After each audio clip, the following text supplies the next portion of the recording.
premier contact avec la traduction a eu lieu à l'âge de 11 ans quand je suivais un cours de latin. Donc, j'ai commencé à traduire vers le français et vers le latin. Donc, c'est vraiment la première fois où j'ai vécu l'expérience de transposer un texte dans une autre langue. Les langues m'ont toujours intéressée. J'ai fait un bac en linguistique à McGill, pour la simple raison que ce bac-là permettait de continuer l'espagnol et l'allemand. C'était le seul qui permettait de le faire à l'époque. Après ça, j'ai travaillé en tourisme et j'ai poursuivi mes études. J'ai fait un certificat de traduction à l'Université de Montréal, un certificat d'italien à McGill et puis un diplôme de deuxième cycle en traduction espagnol-français à McGill. Et j'ai toujours travaillé en traduction. J'ai commencé à travailler en traduction et puis je me suis spécialisée vers les arts visuels parce que j'avais une expérience de travail au Musée d'art contemporain, je fréquentais des artistes, donc c'est devenu ma spécialité. Et puis, j'ai eu des enfants. Et puis, des enfants, ça prend du temps. Puis j'avais un mari qui voyageait beaucoup, donc c'était difficile pour moi de... J'avais décidé d'être pigiste parce que c'était plus facile pour la vie familiale. Mais j'étais à un point tournant où il fallait que je trouve une spécialité pour que ce soit rentable. Parce qu'une traductrice généraliste, des traductrices généralistes, il y en a beaucoup. Et là, je me dis, bon, ben, je vais me concentrer en traduction dans le milieu culturel, théâtre, art et tout ça. Et puis, j'ai dit, tiens, j'aime ça lire, je vais faire de la traduction littéraire. Hein? Pas plus folle qu'une autre. Alors, j'ai écrit à Boréal parce que je connaissais le directeur. Et là, j'ai reçu un appel très froid. Quelqu'un m'a dit, avez-vous de l'expérience? J'ai dit, non, mais je sais traduire. Alors, non, vraiment, non. Oubliez ça. Mais j'avais été tout de suite vers le plus gros poisson. C'est moi, pour innocent, j'allais voir le plus gros éditeur. Puis j'ai dit, pourquoi pas.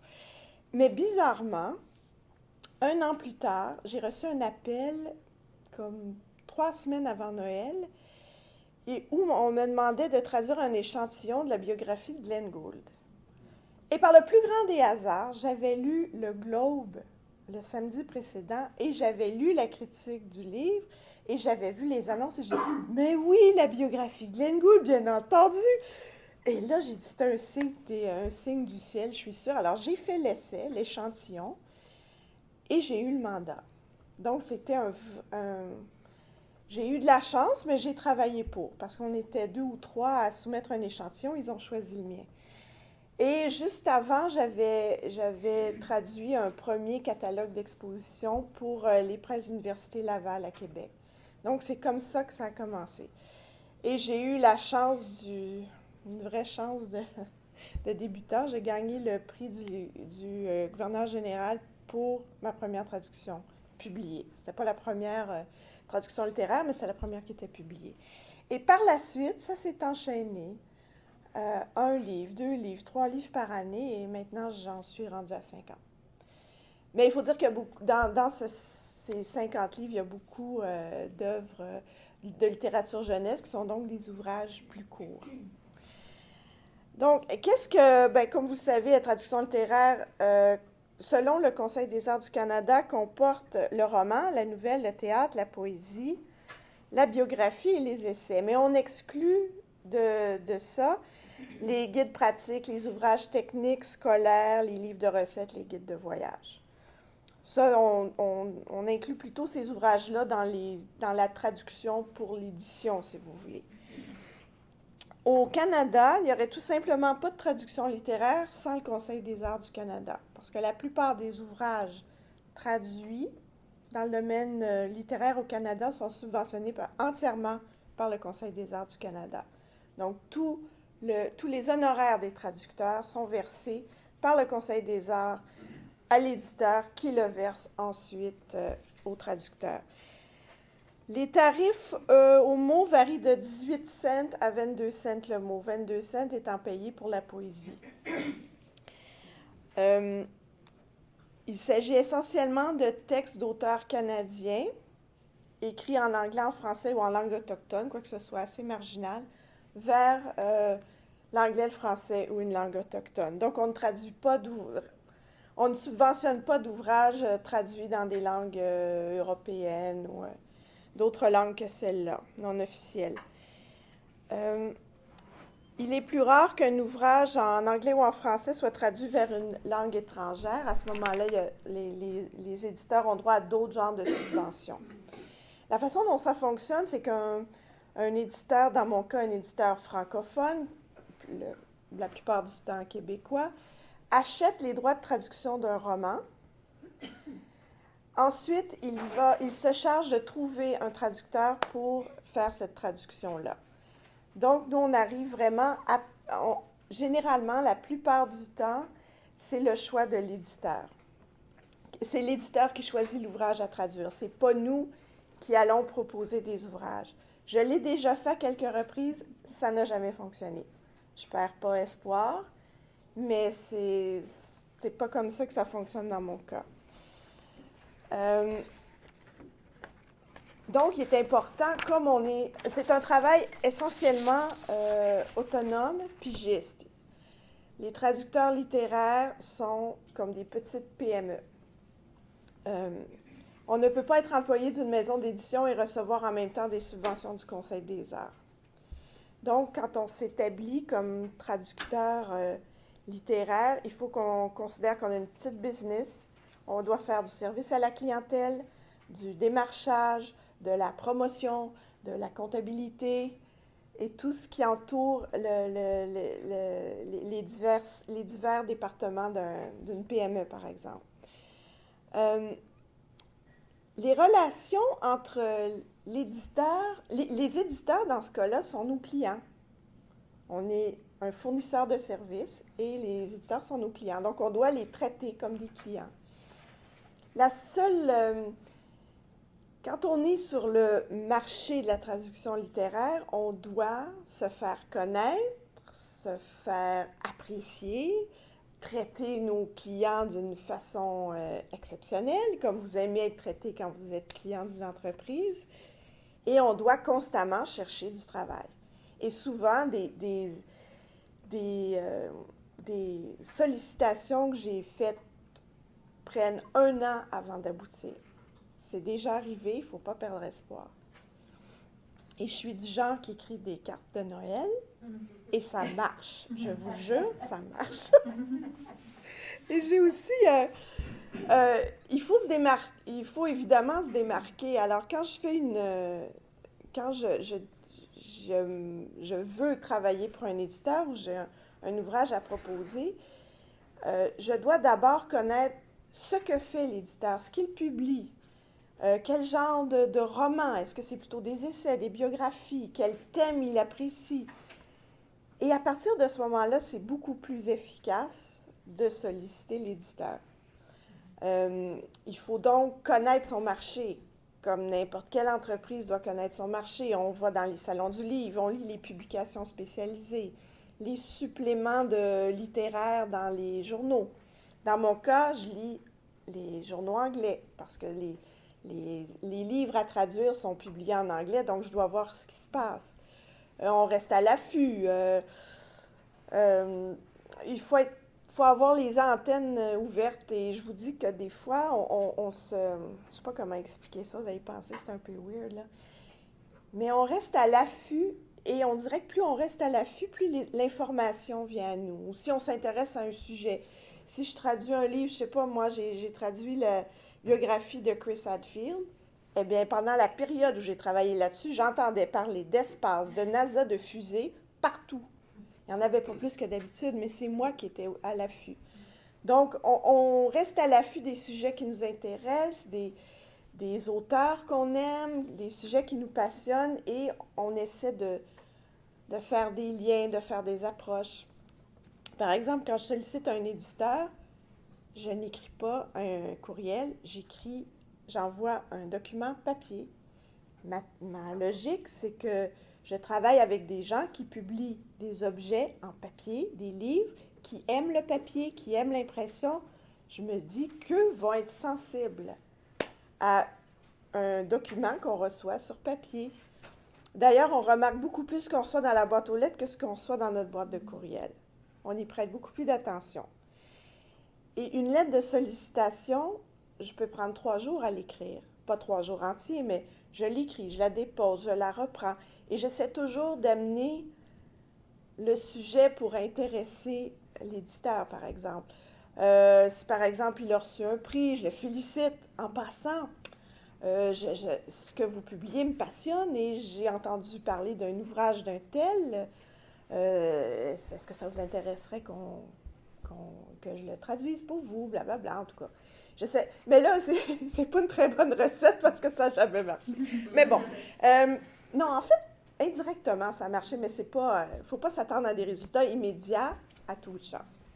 Dans nos relations avec l'éditeur, il y a peu de place à la négociation parce que le salaire, notre salaire est déjà déterminé.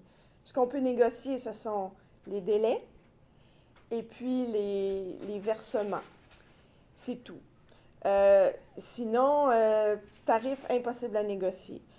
On peut essayer de leur demander de mettre notre nom sur la couverture page 1 ou page 4. C'est une lutte constante. Certaines maisons d'édition acceptent de le faire, d'autres le refusent, mais on essaie d'insister à chaque fois. Dans mes contrats, je fais toujours ajouter que je veux avoir mon nom dans les outils de promotion, que ce soit sur Internet, dans leur catalogue en papier, leur communiqué de presse, parce que des fois, ils n'y pensent pas. Hein? C'est comme si le livre est arrivé tout seul en français, comme ça. Alors, si notre éditeur ne travaille pas pour nous, ne nous aide pas à faire connaître notre nom, comment voulez-vous après que les journalistes, comment peut-on critiquer les journalistes qui oublient de mentionner le nom du traducteur? Ça, Et d'avoir notre nom sur un ouvrage, c'est une façon de faire valoir notre travail, de faire valoir que la traduction est une profession, que c'est un art en soi, et une façon aussi de faire connaître, de nous faire connaître. Mais il faut quand même, quand on est engagé par une maison d'édition, c'est bien de prendre sa place. Et le traducteur a aussi un rôle important parce que c'est la personne qui connaît le mieux l'ouvrage après l'auteur. Parce que l'employé de la maison d'édition qui a lu le livre une fois et peut-être en diagonale, le correcteur, va lire les caractères, va faire une lecture plutôt spéciale du texte. Mais nous, on passe des mois sur un texte, on revire les phrases à l'envers, on analyse les relations entre les personnages, on connaît intimement le texte. Donc, on est un atout de choix pour le personnel de la maison d'édition qui fait la promotion des ouvrages, par exemple. Ou même pour les illustrateurs, c'est bête à dire, mais c'est important. Puis on peut les prévenir beaucoup de gaffes. Moi, je demande toujours à voir la couverture de l'ouvrage. Par exemple, j'ai traduit un roman, c'est une histoire d'amour, un roman historique, et l'éditeur avait décidé d'appeler ça « Les amants de l'Empress of Ireland ». Mais j'ai dit non, ils n'ont même pas couché ensemble, ça peut pas être, ça marche pas. Phew, alors on a changé le titre. Ou bien, comment dire? Ah oui, j'ai fait des essais sur l'économie et je sais par exemple que ça pourrait intéresser ceux qui couvrent l'environnement ou ceux qui parlent de l'hydroélectricité, puis je leur dis, oubliez pas, ça peut les intéresser, ou on parle beaucoup de telle région dans tel livre, vous pourriez solliciter les gens comme ça. J'ai un exemple de titre qui est assez amusant. C'est un essai politique qui s'appelle « Too Close for Comfort » et ça parle des relations parfois étroitement malsaines entre les États-Unis et le Canada. Alors, le titre en anglais est génial. Et vous voyez la couverture, l'aigle qui regarde le gros aigle avec le petit castor. Et on cherchait un titre qui parlait, puis le titre, c'est le plus difficile à trouver, parce qu'on veut un titre qui punch, vendeur, les gens du marketing. En fait, l'éditeur nous demande de trouver un titre quand eux n'ont pas d'idée. Et quand le service du marketing a une très, très bonne idée, ils essaient de nous l'imposer, puis des fois, ça ne convient pas. Mais en tout cas, il faut vraiment s'affirmer. Alors, je cherchais un titre, et là, je me suis rappelé un extrait d'un discours de Pierre Elliott Trudeau qui s'adressait, un discours de Pierre Elliott Trudeau aux États-Unis. Alors, j'ai cherché la source et j'ai trouvé l'extrait du discours qui disait, en parlant des États-Unis, « Être votre voisin, c'est comme dormir avec un éléphant. Quelque douce et placide que soit la bête, on subit chacun de ses mouvements et de ses grognements. » J'ai dit, c'est parfait, ça colle. Alors, on a appelé l'ouvrage « Dormir avec l'éléphant ». Et je trouvais que c'était très bien choisi, j'étais très fière de mon idée. Mais là, regardez la couverture qu'on a mise. Il n'y a rien de plus banal. Hein? Il y a combien de livres publiés au Canada qui ont une couverture semblable? Mais bon. C'est qui, ça? C'est Maud Barlow. Enfin, donc, mais c'est si vous voulez, un service après-vente qui peut nous avantager puis qui a un rôle important parce qu'au bout du compte, c'est nous qui l'avons traduit, notre nom est là. Alors, on tient à ce que l'ouvrage soit le plus fidèle possible à ce qu'on a fait. Il y a une chose aussi que je fais toujours, qu'on n'est pas tenu de faire, c'est que je fais la correction des épreuves. Je tiens à lire les épreuves. On n'est pas obligé de le faire, c'est apprécié et on dit aux éditeurs, on leur montre que c'est un service qu'on leur donne. J'aime lire les révisions et la correction des preuves, mais en tout cas la correction des preuves. Et j'ai ici un exemple où j'ai traduit ce roman-là de Douglas Coupland et tous les petits papiers, là, c'est des erreurs qui ont été faites aux épreuves. Moi, j'avais corrigé le manuscrit après la révision. J'ai dit, il faut corriger ça. Alors, les erreurs ont été mal transcrites sur l'épreuve. Et on m'a dit, non, c'est pas nécessaire, on est pressé. T'as pas... Alors, ça rend malade, mais bon. Alors, souvent, les délais sont comprimés, puis si on veut lire les épreuves, il faut aller vite, mais je trouve ça très important de le faire. Surtout que lorsqu'on dépose notre manuscrit, le texte va être composé peut-être 1 mois ou 2 après. Alors, on a 2 mois de recul. Et nos erreurs nous sautent aux yeux, les répétitions, les maladresses. Des fois, on dit, comment j'ai fait pour écrire ça? On peut se rattraper. Alors, c'est une bonne occasion de le faire. J'ai regardé un peu ce qui se faisait ailleurs, en Europe, et disons les traducteurs européens sont moins bien payés que nous. Ils sont payés au feuillet plutôt qu'au mot, et ce sont des calculs d'une complexité inouïe. En fait, c'est calculé au signe sur une page, mais il y a plusieurs formats de pages. Et puis là, ils débattent encore de la formule de calcul. Puis moi, je me dis, pourquoi ils ne prennent pas au mot comme nous? C'est tellement plus simple. Et c'est une négociation à refaire de fois en fois, parce que nous, c'est subventionné. Alors, c'est ça c'est ce tarif-là, on n'a pas perdu du temps avec ça. Eux, pour chaque mandat, les traducteurs doivent négocier avec l'éditeur. Et puis, ils reçoivent un avaloir, une avance, et puis ensuite une redevance sur chaque exemplaire vendu. Sauf que, disons que c'est un livre qui vend bien, disons que c'est un best-seller, mais même si ce n'est pas un best-seller, il faut solliciter l'éditeur après pour avoir les ventes, puis avoir le chèque. Puis des fois, ça peut prendre du temps. Il n'y a pas des éditeurs les éditeurs ne sont pas tous très bien organisés. Il y en a qui font faillite entre-temps. Il y en a qui oublient de verser les redevances.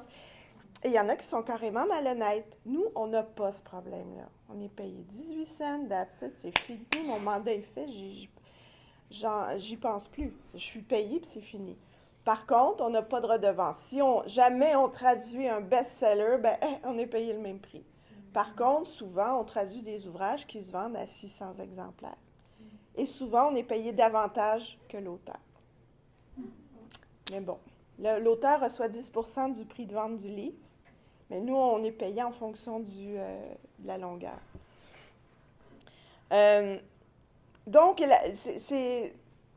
on essaie l'association milite pour être payée en droits d'auteur ou pour conserver des droits d'auteur.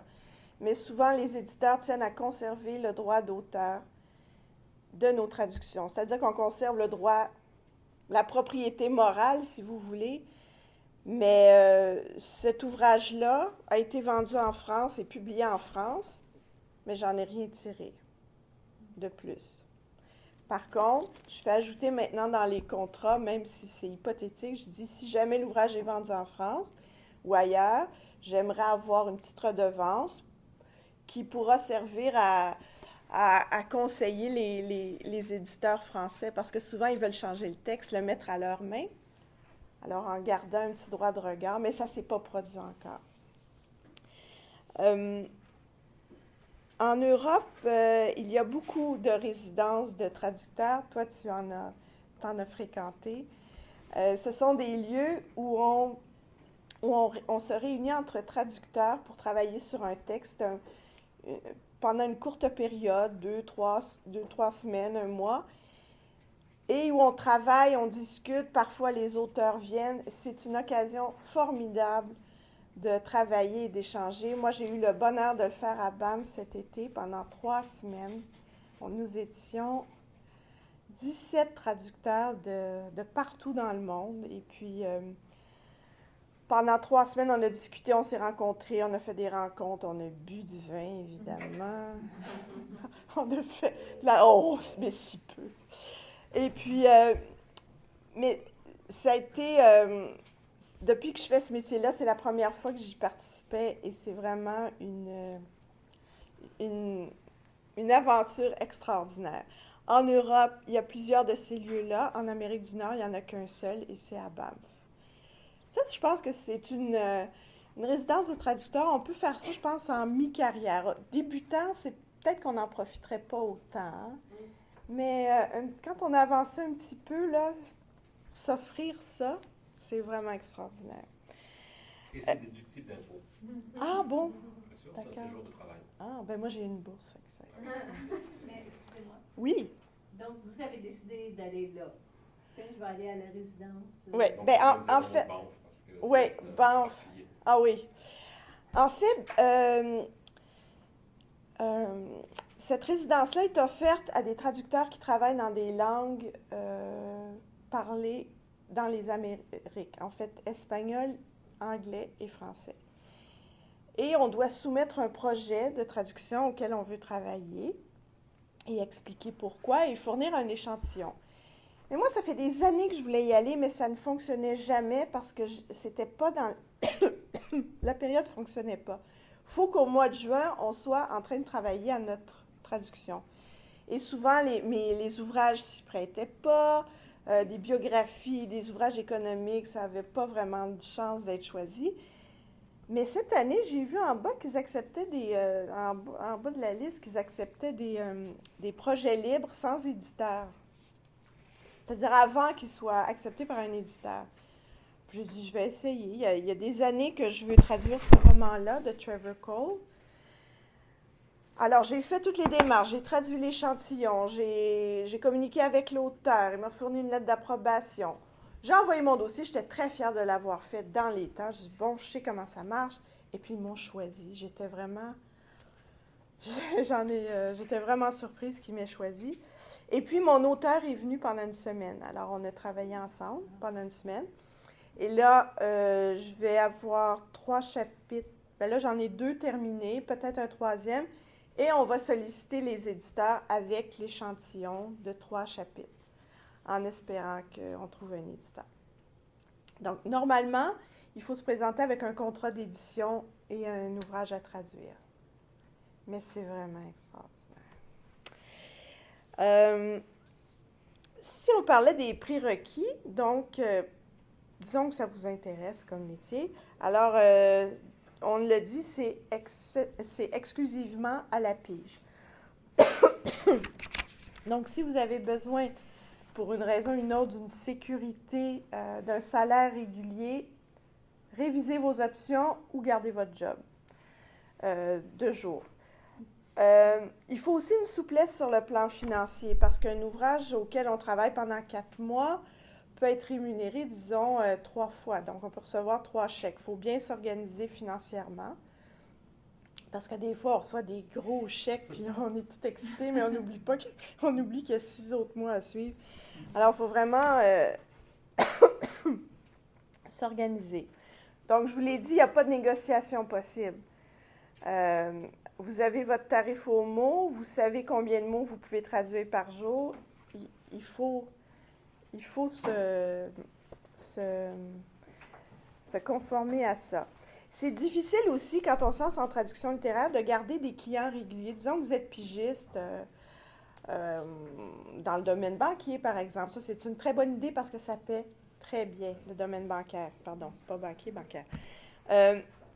Si vous avez des urgences pour vos clients réguliers, vous allez avoir de la difficulté à conserver de terminer votre traduction pour un éditeur. Puis l'éditeur a des délais souvent très fermes parce qu'il doit réserver les périodes d'impression chez l'imprimeur.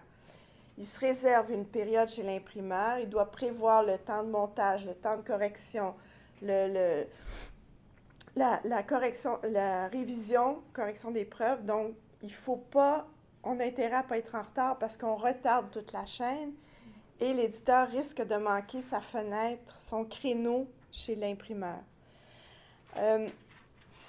Il faut énormément de discipline et j'ai encore de la difficulté avec ça.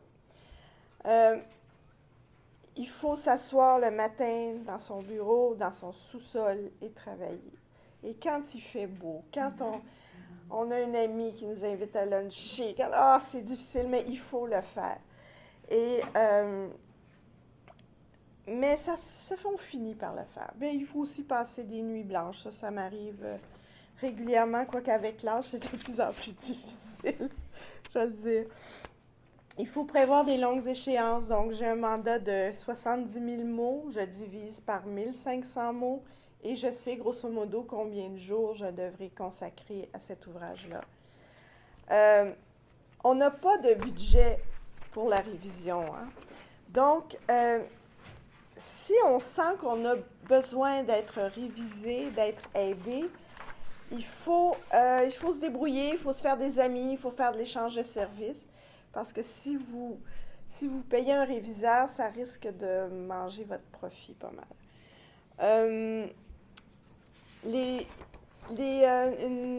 Une chose que j'ai remarquée récemment, c'est que les délais sont serrés et les éditeurs nous demandent de travailler à 2. Souvent pour des essais, pas pour des œuvres de fiction. C'est vraiment pas l'idéal et c'est pas toujours agréable, merci. On commence avec les meilleures intentions du monde. J'appelle une copine, je dis « Bon, tu fais tel chapitre, je fais tel chapitre. » On s'appelle tous les soirs, on se fait une liste de termes, on se consulte, puis après, on va s'inter-réviser. Ouais, ça ne marche pas. Ça ne fonctionne jamais.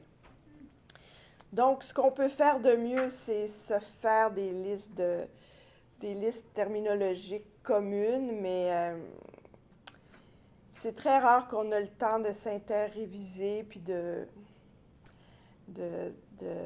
faire ce travail-là avant de remettre le manuscrit. C'est vraiment pas l'idéal, mais ça arrive de plus en plus. Parce que si c'est un ouvrage qui est ancré sur l'actualité, on tient à ce qu'il sorte le plus rapidement possible. Puis comme on n'est pas des machines, on peut bien travailler le soir et des semaines entières sans prendre de congé, mais il y a des limites à ce qu'on peut faire comme personnel. Oui? C'est vraiment une question ponctuelle par rapport à ça. Oui.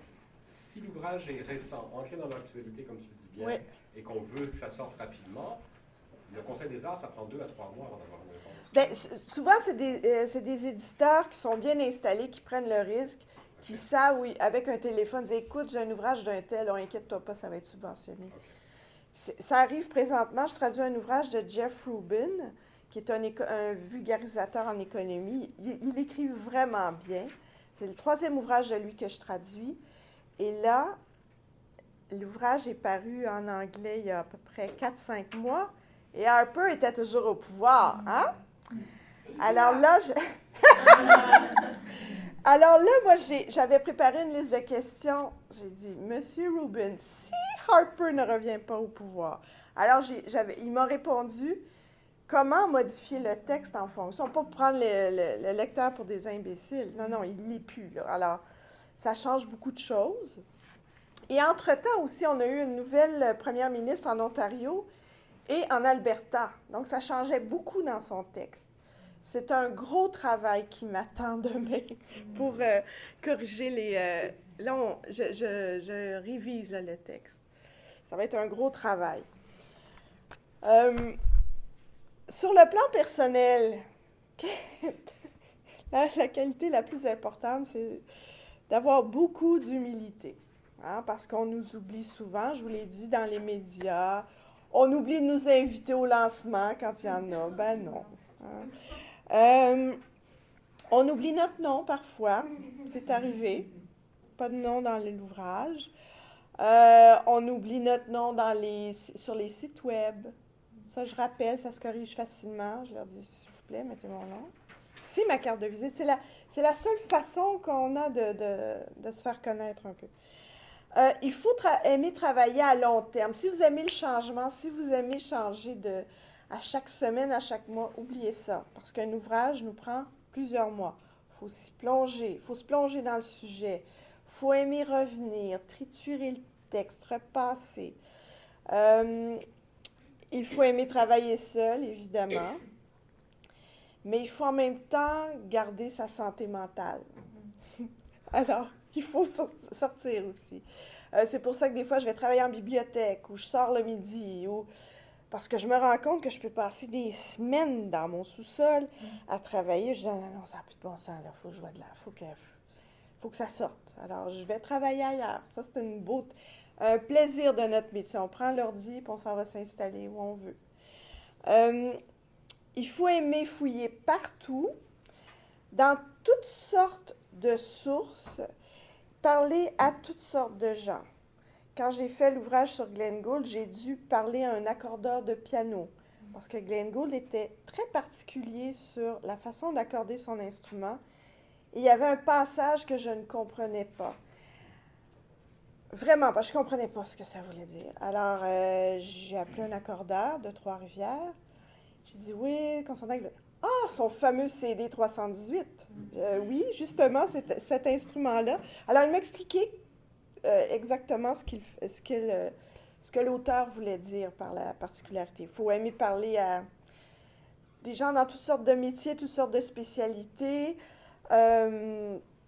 Fouiller dans des ouvrages qui sont parfois très anciens, parce qu'on trouve beaucoup sur Internet. Internet nous facilite la tâche d'une façon incroyable, mais parfois, il faut utiliser des vieux dictionnaires. J'ai entre autres un ancien Harrops des années 40-50, très utile pour les textes plus anciens. Il ne faut pas compter son temps. N'oubliez pas, on est payé 18 cents le mot. Hein? Dans les ouvrages, dans les essais, il arrive parfois qu'on cite des sources dont il existe déjà une traduction française. Alors, on ne la réinvente pas, la traduction française. On trouve l'ouvrage original. Encore là, Internet peut nous aider pour les ouvrages libres de droit qui se trouvent sur le web, mais sinon, il faut aller en bibliothèque, prendre l'ouvrage, trouver exactement le paragraphe et le recopier. Là, vous avez passé une demi-heure pour aller à la bibliothèque, vous avez passé 1 heure à la bibliothèque, vous êtes revenu chez vous, 2 heures pour 100 mots à 18 cents, faites le calcul. Mais on a la satisfaction de fournir un texte vraiment cohérent, dans les règles. La même chose, des fois, on cite des extraits de loi ou d'anciens documents historiques. Il faut retrouver la traduction française originale. Le Canada, pour ça, c'est génial parce qu'à peu près tout document officiel est traduit, donc on le trouve, on finit par le trouver. Il faut beaucoup de tact pour négocier avec l'auteur, parce que l'auteur est un artiste. Vous n'êtes qu'un vulgaire traducteur. Alors, il arrive souvent, parce qu'on est la personne qui connaît le mieux le texte après l'auteur, qu'on remarque des incohérences, des erreurs, des passages tellement obscurs qu'on n'en vient pas à bout. Alors, il faut parler avec l'auteur, mais il faut le ménager, c'est-à-dire je ne l'appelle pas tous les jours pour lui poser des questions. J'accumule les questions, et des fois c'est par écrit, des fois c'est au téléphone. Et dès le premier contact, on voit à quel genre d'auteur on a affaire. Il y a des auteurs qui ne se trompent jamais, ils ont toujours raison. Et il y en a qui admettent gentiment leurs erreurs. Mais oui, vous avez parfaitement raison, je me suis trompée. Ça, c'est le fun.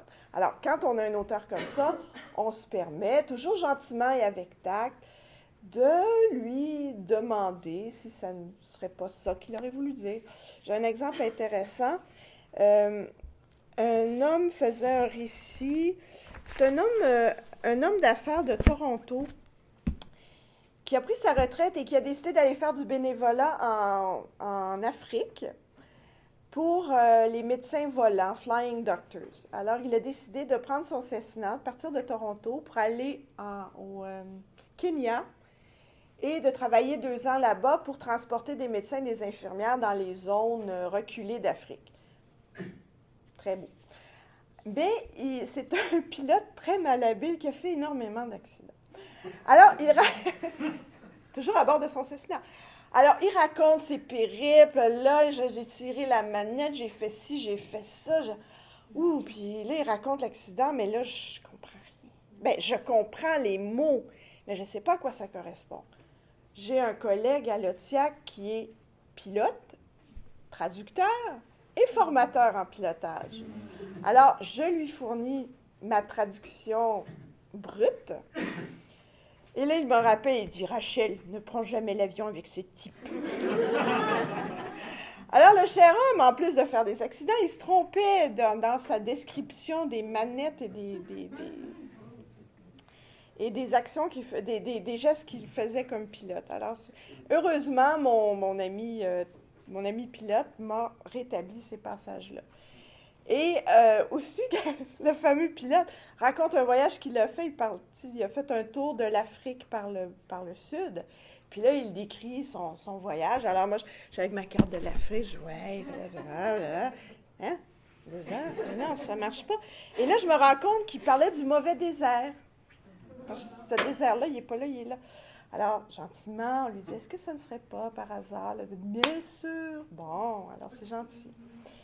Il y a John Saul, j'avais traduit pour lui un ouvrage, et John Saul travaille avec un recherchiste, donc, puis j'ai remarqué des passages cités n'avaient pas la bonne référence, ou il y avait des erreurs comme ça, mais il a été tellement gentil. Il dit, merci, il appréciait le travail qu'on faisait, parce qu'on était 2, puis il nous remerciait, et quand il faisait des conférences et qu'on assistait aux conférences, il nous nommait dans la salle. Alors ça, c'est très satisfaisant, mais c'est arrivé seulement pour un ouvrage. Sur le plan personnel, toujours au plan personnel, donc ça prend du tact. Il faut aussi être à l'aise avec ses erreurs, hein? Parce que, immanquablement, vous venez de publier votre ouvrage, vous allez en librairie, vous le prenez, vous le mettez à vue, hein? Moi, je les replace quand je vais en librairie, je replace mes livres, tu sais, j'en mets 3 comme ça, assurer que tout le monde les voit. Et là, vous le prenez, vous l'ouvrez, et là, vous voyez une faute de frappe. C'est sûr, une erreur. Oh non, c'est pas vrai. Alors, il faut apprendre à laisser aller son livre, il faut apprendre à vivre avec ses erreurs, il faut apprendre à accepter. Des fois, il y a des luttes aussi avec des réviseurs. Ça, c'est pas facile, parce qu'il y a des réviseurs qui sont des auteurs frustrés, ou des traducteurs frustrés, qui vous le sentez parce qu'ils révisent, puis ils changent 25 sous pour une pièce. Ça marche pas, là. J'ai un réviseur, moi, qui me rallongeait mes phrases, il rajoutait des répétitions, il rajoutait des erreurs. Là, ça va faire. Mais j'ai compris par la suite que c'est un gars qui voulait écrire. Donc, il connaissait pas, il savait pas se limiter à son rôle. Ça, c'est difficile, il faut négocier. Et parfois, il faut en laisser aller. Bon, d'accord, je laisse aller, là, pour avoir ce à quoi on tient vraiment. Puis il faut être en bon terme avec le réviseur, parce qu'on va peut-être travailler avec lui souvent, puis s'il ne nous aime pas, il va nous barrer ça. C'est arrivé récemment, un roman jeunesse. Et là, en français, c'est un usage qu'on utilise très, très peu au Québec. On va dire, par exemple, « Hey, Benoît, t'es pas allé à l'école, toi, En France, on va dire « Mais si ». Puis moi, je dis « Mais non ». Puis il va dire « Mais si ». Au Québec, il va pas dire « Mais si », il va dire « Mais oui ». Moi, je dis « Mais non, mais oui ». Donc, l'usage du « si ».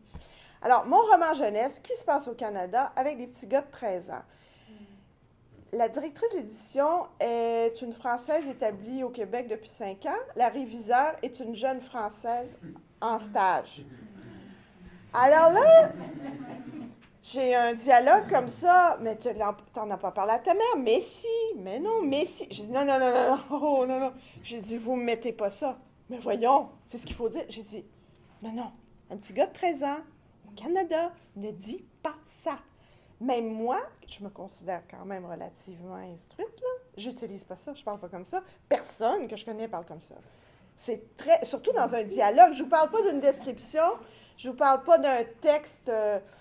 je vous parle d'un dialogue, d'un roman pour enfants. Je dis non, non, non, non, non. Là, je dis ça ne marche pas. Donc, j'ai appelé en catimini la réviseure en chef. J'ai dit là, je te le dis tout de suite, là. Elle dit non, non, inquiète-toi pas, je m'en occupe. Une autre chose... l'expression du coup, hein, du coup. Non, non, ça, on ne dit pas ça ici. Alors, non. Mais toi, tu le dis parce que tu voyages à travers le monde et tu fréquentes des Européens. Dans quel sens? Je lui parlais et du coup, il m'a dit telle affaire. Non, non.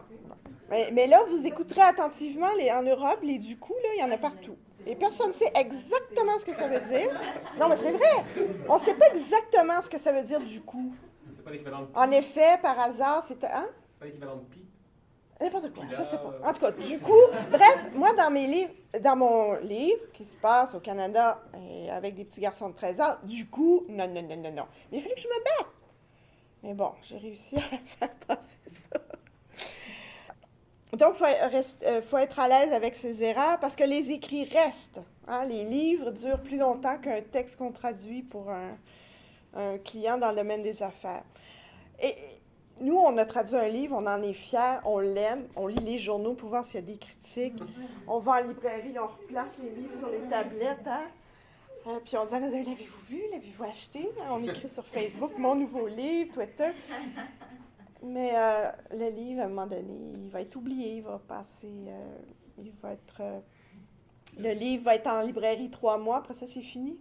C'est fini, il va être retourné, à moins que ce soit un classique, à moins que ce soit un livre qui obtienne des prix. Il reste en librairie 3 mois, c'est fini. On passe à autre chose. Mais nous, on l'aime, on veut le voir partout, on veut que tout le monde l'ait dans sa librairie, dans sa bibliothèque. Enfin.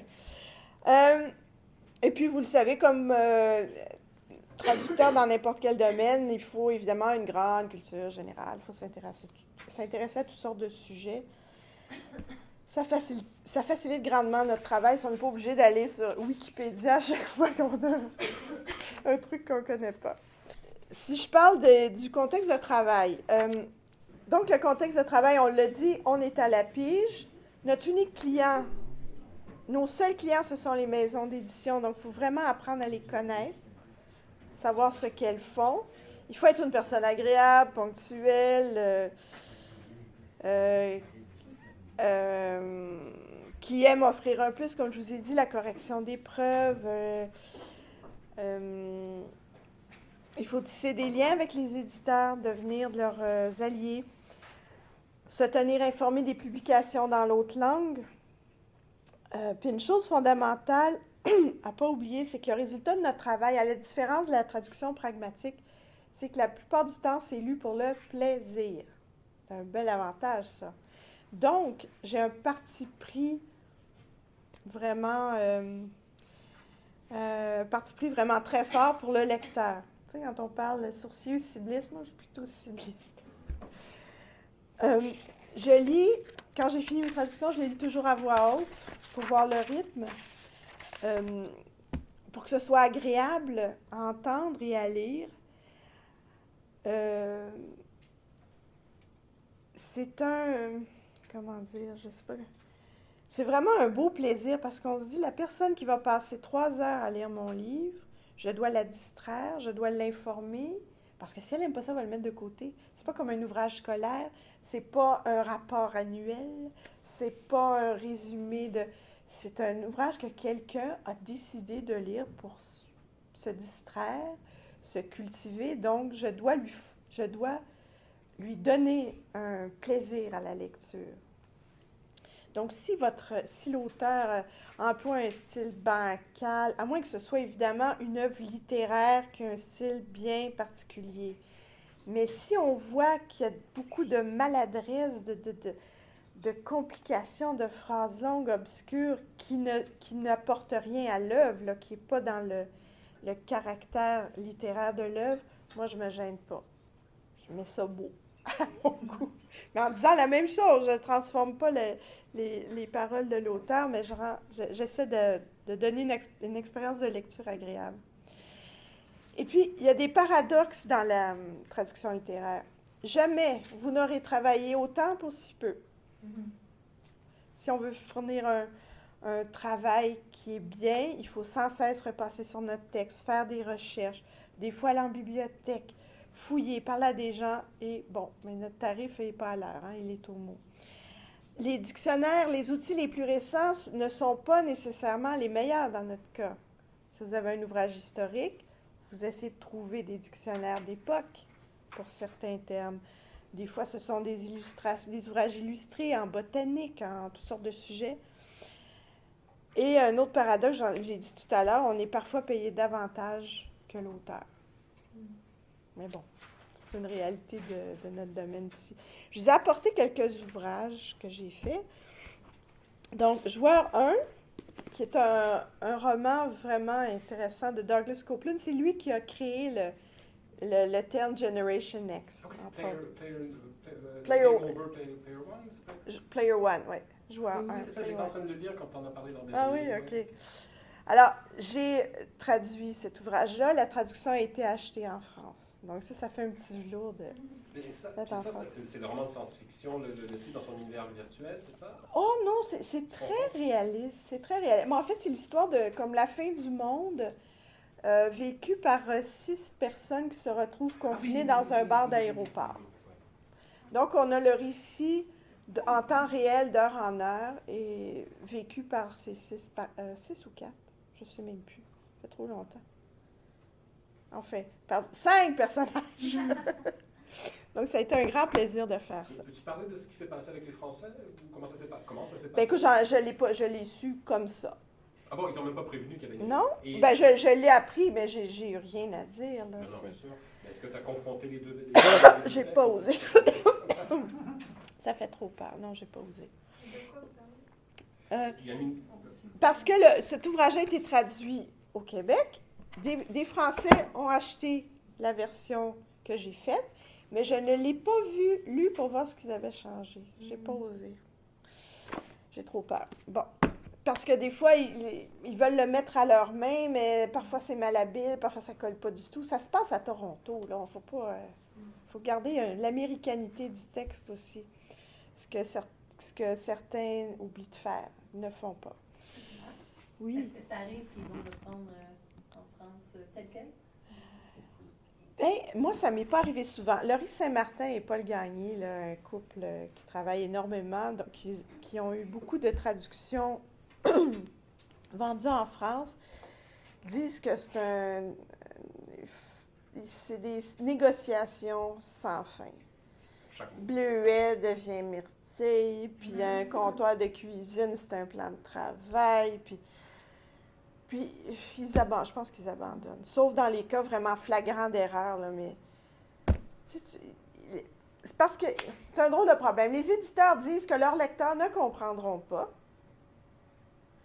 si c'est pas expliqué, si c'est pas leur terme. Mais ils ne le présentent pas aux lecteurs tels quels. Alors, ils ne savent pas. Eux pensent que les lecteurs n'aimeront pas ça. Pourtant, les Français lisent Michel Tremblay, puis je suis sûre qu'ils, s'ils ne comprennent pas, ils finissent par comprendre le sens général. Je ne pense pas que ça les arrête. C'est la même raison pour laquelle, pour des raisons économiques, ce sont des éditeurs français, ben, je dis français parce que c'est européen, mais c'est surtout français, qui achètent les grands auteurs, les droits de traduction des grands auteurs canadiens, souvent. Alice Munro, voyons le dernier, Carol Shields, oui. Puis on essaie de les éditeurs d'ici essaient de leur dire, ben écoutez, moi je vais le faire traduire, je vais avoir une subvention, puis je vais vous vendre la traduction. Non. Ils aiment mieux faire leur traduction, mais c'est pas nécessairement mauvais, sauf que souvent, ça perd une saveur, surtout dans le cas des dialogues. Et si, par le plus grand des hasards, c'est un roman policier, ah ben là. Non, ça n'a pas de bon sens. Souvent, j'ai essayé de trouver la raison pour laquelle... Je pense que c'est un état d'esprit. Nous, on est habitués, du fait qu'on est minoritaire, à essayer de se faire comprendre. Hein? On est habitué à se faire comprendre. On veut se faire comprendre. Donc, on est habitué à parler d'une façon où, en gardant notre identité, on se fait comprendre. Tandis que eux, les traducteurs, essaient de s'affirmer à un tel point qu'ils vont... Ils en mettent une couche de trop. C'est comme de la surtraduction. Pourquoi, quand un policier sac dans un poste de police new-yorkais, pourquoi, quand c'est traduit en français, ça devient « putain de merde, casse-toi » ? Non! Il y aurait moyen de le dire autrement pour que l'on sente qu'on n'est pas à Paris. Mais eux le font pas. Nous, on le fait. On traduit d'une façon qui ne laisse pas croire qu'on est ailleurs que l'endroit où on est. Je ne sais pas si je me... Comprenez-vous, là? Je ne sais pas si je me fais... J'ai l'impression qu'ils veulent trop en mettre. Je fais partie de l'Association des traducteurs littéraires de France. Parce que j'ai déjà eu l'ambition d'essayer de traduire pour des éditeurs français. J'oublie ça, là, c'est cause perdue. Mais il y a un forum de discussion et j'y participe. Surtout quand quand ça concerne des ouvrages canadiens traduits en France, quand ils ont des questions très particulières sur le milieu canadien ou américain. Alors, une fois, quelqu'un posait une question sur les residential schools. Ah! J'ai dit, pensionnat indien, pensionnat amérindien. Il y en a un qui dit, ah ben moi, j'ai traduit un roman et on disait école indienne. Je dis, non, une école indienne, c'est une école avec des Indiens. C'est pas pareil. Pensionnat amérindien, c'est une... Là, j'explique le contexte.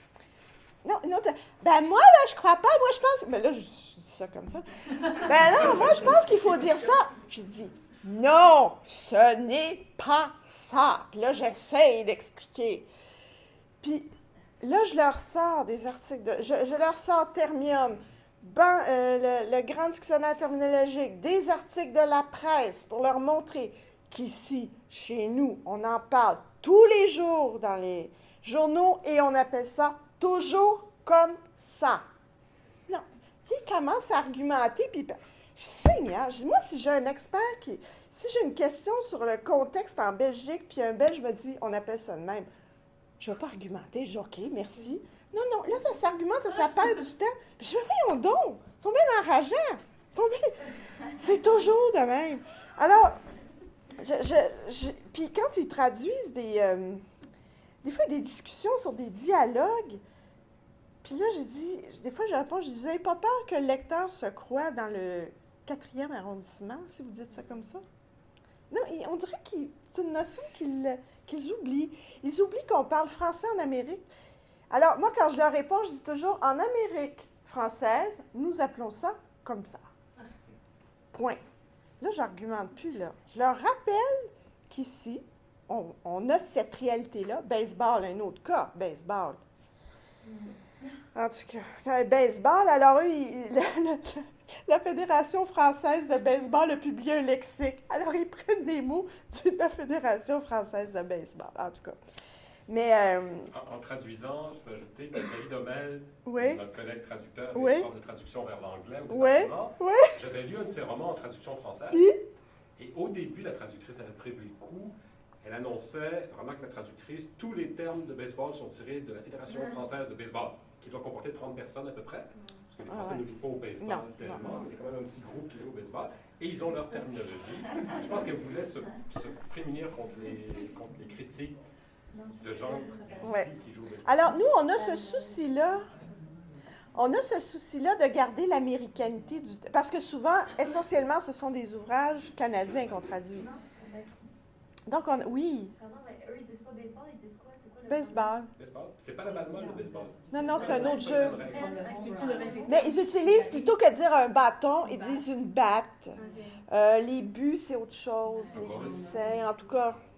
La même chose au hockey. C'est un palet et une crosse. En tout cas, c'est des choses comme ça. Mais nous, on a ce souci-là quand on traduit. Si mon roman se passe à Vancouver, je garde le goût. Je ne veux pas que les gens se pensent à Montréal, mais je conserve l'américanité, c'est ça le mot. Tu sais, qu'on sente qu'on n'est pas ailleurs, on est au Canada quelque part. En tout cas, c'est un débat constant. Mais donc, les éditeurs achètent souvent des droits de traduction d'auteurs canadiens, anglais, les font faire en Europe. Certains traducteurs excellents font un très bon travail, d'autres coupent les coins carrés, les dialogues, si tu lis ça, ça n'a aucun naturel. Personne ne parlerait comme ça ici. Souvent, les jurons, les sacs, c'est un très bon indicateur du souci du traducteur pour garder l'esprit, si vous voulez. Si on essaie de... Le problème, c'est que les éditeurs d'ici n'ont pas les moyens de payer des grosses sommes pour avoir les droits de traduction pour le monde francophone au complet. Souvent, parfois, ils achètent les droits pour le Canada et un autre éditeur va acheter les droits pour le reste du monde. C'est arrivé pour un roman jeunesse que j'ai fait. Alors, c'est fait par Susan Nielsen de Vancouver. Moi, j'ai traduit les mots d'Ambroise Bukowski. Ma collègue française que je connais, qui est adorable, l'a traduit comme ça. Alors, 2 ouvrages traduits différemment pour 2 marchés différents.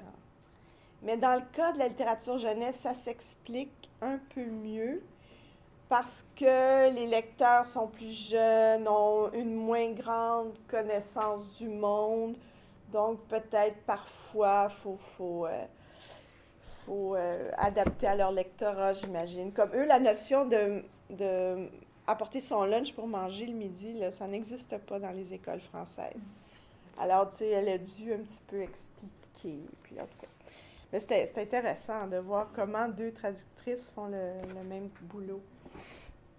Daniel Lanois, ça c'est intéressant. Vous connaissez Daniel Lanois, producteur, musicien, musique extraordinaire, personnage fascinant et terriblement mal écrit.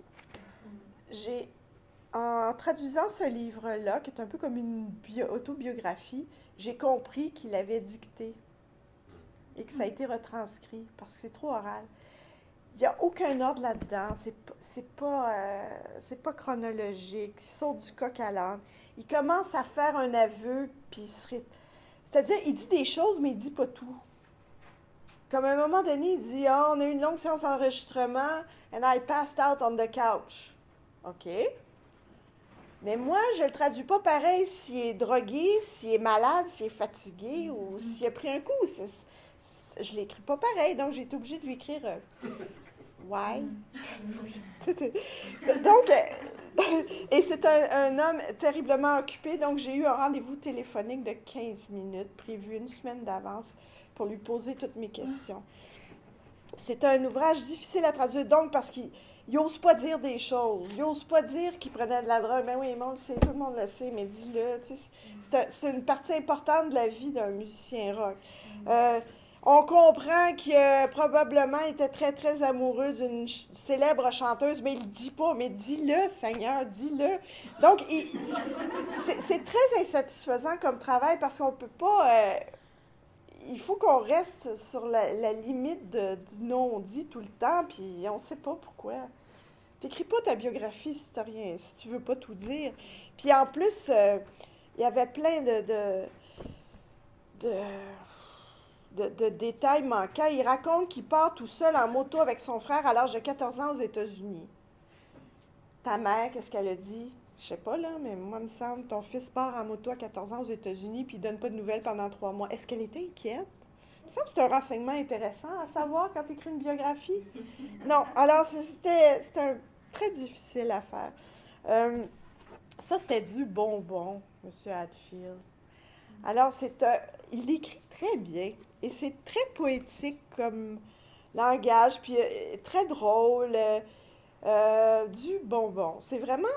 puis je l'ai apporté parce que c'est un drôle, c'est pas un essai, c'est un récit, mais il y a des qualités littéraires dedans, définitivement. Sa façon de décrire le monde, de décrire ce qu'il faisait, ses impressions, c'est très beau.